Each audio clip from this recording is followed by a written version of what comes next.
হরিনাম করলে কি হয় আর সাধু সঙ্গ করলে কি হয়? যেই না জিজ্ঞাসা করেছি অমি বাবা গোবর পোকাটা মারা গেল। নারদ মুনি বলছেন এই তো বেশ কথা, আমি যেই না জিজ্ঞাসা করলাম অমি কেন মারা গেল, ফিরে এলেন ভগবানকে বললেন প্রভু এ তো বেশ আজব কথা, আমি যেই না জিজ্ঞাসা করেছি যে সাধু সঙ্গ করলে কি হয়, হরিনাম করলে কি হয়, অমনি গোবর পোকাটা মারা গেল। বলছো তাই নাকি? তাহলে এক কাজ করো, তুমি 100 মিটার দূরে গিয়ে দেখো, যাকে দেখতে পাবে তাকে জিজ্ঞাসা করবে যে সাধু সঙ্গ করলে কি হয়, সৎসঙ্গ করলে কি হয়। নারদ মুনি বিনা যন্ত্র বাজাতে বাজাতে গেলেন, 100 মিটার দূরে গিয়ে কিছুই দেখতে পাচ্ছেন না, দেখছেন যে একটা গাছ রয়েছে, তার গাছের সেই খোঁটো থেকে একটা পাখির বাচ্চা বেরোচ্ছে আবার ঢুকে যাচ্ছে। তারপরে কাউকে যখন পেলাম না, সেই পাখির বাচ্চাটাকে জিজ্ঞেস করি, পাখির বাচ্চাটাকে জিজ্ঞাসা করেছে, হ্যাঁ গো তুমি জানো সাধু সঙ্গ করলে কি হয়, হরিনাম করলে কি হয়? অমনি পাখির বাচ্চাটা মারা গেল। বলছে বেশ মুশকিল, আমি যাকেই জিজ্ঞাসা করছি সঙ্গে সঙ্গে মারা যাচ্ছে, কি ব্যাপার? ফিরে এসেছেন নারদ মুনি, ভগবানকে বলছেন প্রভু এ কি, আমি যাকেই জিজ্ঞাসা করছি সে মারা যাচ্ছে কেন? বলছে ও এক কাজ করো, তুমি 2 কিলোমিটার দূরে যাও, তুমি যাকেই দেখতে পাবে তাকে জিজ্ঞাসা করবে যে হরিনাম করলে কি হয়, সাধু সঙ্গ করলে কি হয়, সৎসঙ্গ করলে কি হয়। 2 কিলোমিটার দূরে গেছে, তা দেখছে কাউকে দেখতে পাচ্ছে না, দেখছে একটা গাভীর বাচ্চা বাছুর সে মাঠে চড়ছে। বলছে কাউকে যখন পেলাম না একে জিজ্ঞাসা করি। সে গরু বাচ্চাটাকে জিজ্ঞাসা করছে, হ্যাঁ তুমি বলতে পারবে যে সৎসঙ্গ করলে কি হয়, হরিনাম করলে কি হয়? অমনি বাচ্চাটাও, গরু বাচ্চাটা মারা গেল। নারদ মুনি চিন্তা করছেন, তাই তো আজকে যদি ওর মা থাকতো আমাকে ছাড়তো, পেটে আমার সিং ঢুকিয়ে এখন মেরে দিত আমাকে। সে এসে বলছিলেন প্রভু এ তো বেশ মুশকিল, আমি গাভীর বাচ্চাটাকেও জিজ্ঞাসা করলাম সে সঙ্গে সঙ্গে মারা গেল। সে প্রভু বলছে মারা গেল, তাহলে তুমি এক কাজ করো, এখান থেকে 2 কিলোমিটার কেন 4 কিলোমিটার দূরে যাও, গভীর জঙ্গলের মধ্যে এক রাজা আছে, রাজার 15 বছর বিয়ে হয়েছিল কিন্তু তার কোনো বাচ্চা হয়নি। 15 বছর পর তার বাচ্চা হয়েছে, বাচ্চার বয়স এখন হয়তো 6-7 বছর। তা যাও একবার সে রাজামশাইকে জিজ্ঞাসা করে এসো, বা তার বাচ্চাটাকে জিজ্ঞাসা করে এসো যে সৎসঙ্গ করলে কি হয়, হরিনাম করলে কি হয়, সাধু সঙ্গ করলে কি হয়। বলছে মাথা খারাপ, আমি ওই গোবর পোকাকে জিজ্ঞাসা করলাম তা কেউ ছিল না বলে তাই, আর পাখির বাচ্চাটাকেও জিজ্ঞেস করলাম, যদি ওর মা থাকতো আমাকে ছাড়তো, মাথায় ঠোকারে আমাকে মেরে দিত। আমি বাবু যাবো না, ভগবান প্রভু আমি কিন্তু যেতে পারবো না। বলছে যাও না, যাও জিজ্ঞেস। আর ওই যদি মনে করুন গরুর বাচ্চাটার মা থাকতো আমাকে ছাড়তো, আমাকে সিং ঢুকিয়ে দিত পেটে, আমার দরকার নাই বাবা। বলছে শোনো না, যেটা বলছি শোনো, যাও ওই গভীর জঙ্গলের মধ্যে যে রাজবাড়ি আছে, ওই রাজামশাইয়ের 15 বছর পর বাচ্চা হয়েছে, বাচ্চার বয়স এখন 6 বছর। তার জিজ্ঞেস করেছো সেই বাচ্চাটাকে যে সৎসঙ্গ করলে কি হয়, সাধু সঙ্গ করলে কি হয়, হরিনাম করলে কি হয়। নারদ মুনি বলছে বাবা এই বিনা যন্ত্র বাজানো চলবে না, রাম রাম রাম রাম করতে করতে করতে করতে চলেছেন সে গভীর জঙ্গলের মধ্যে। বিরাট দেখছেন রাজবাড়ি, রাজবাড়িতে ঢুকে জিজ্ঞাসা করছেন রাজামশাই, বলছে আপনার বাচ্চাটা কোথায় আছে? বলছে কেন? অন্দরমহলে সে বাড়ির ভিতরে সোনার পালঙ্কে আছে।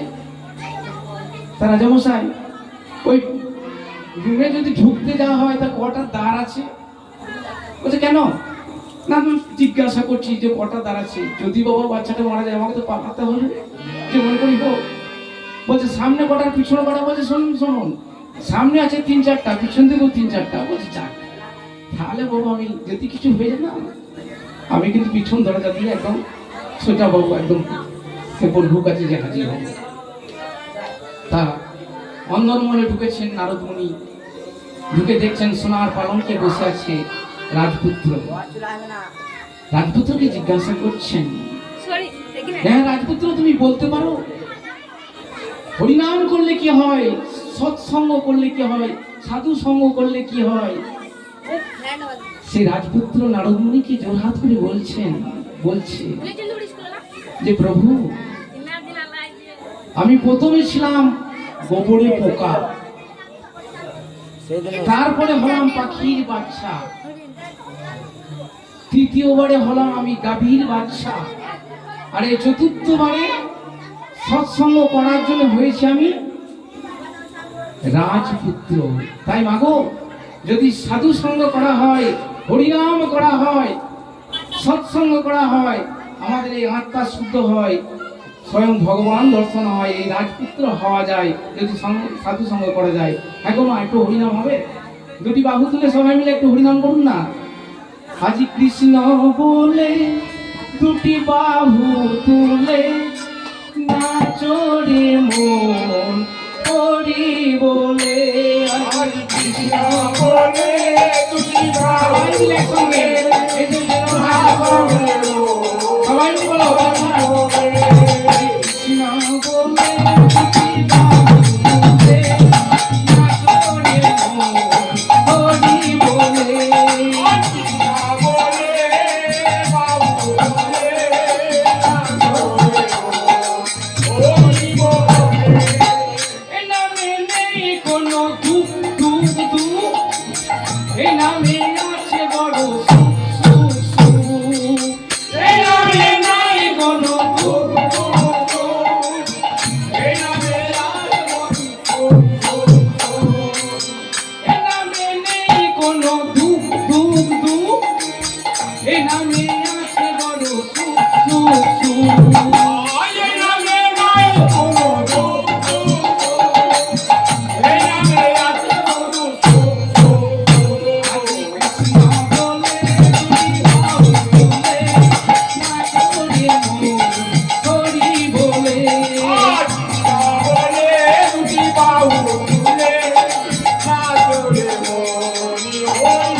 সুবর্ণের খাটে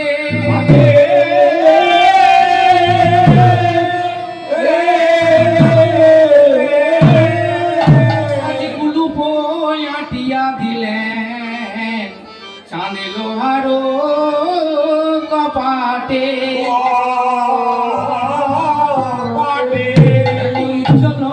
প্রদীপ জলে জাগে ধানান্তরী আজ কঙ্কন করণ শিক্ষণে উলপহরি তখন আসর ছাড়িয়া দেবী আজ বসিলেন আসনে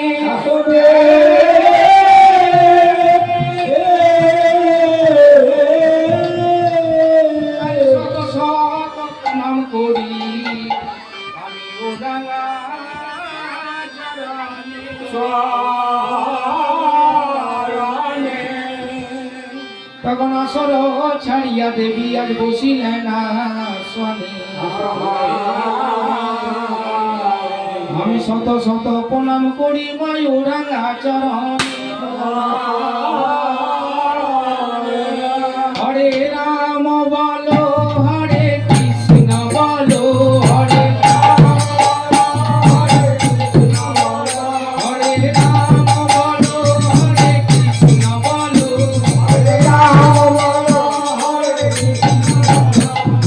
শত শত প্রণাম করি ও রাঙা চরণে। হরে আসর ছাড়িয়া দেবী বসিলেন আসনে। আমি শত শত প্রণাম করি মা বাবার চরণে।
তুমি দিও বল, আরে কল্যাণ কুশলে রাখো তুমি যুগান্ত। হরে রাম বলো হরে কৃষ্ণ বলো, হরে রাম রাধে বল রাধে বল, একবারে বলো রে রাধে বল।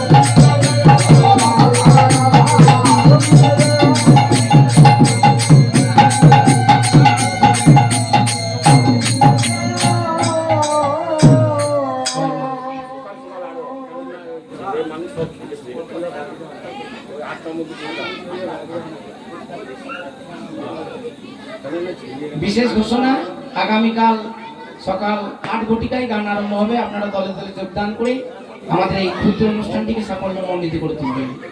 জয় মা।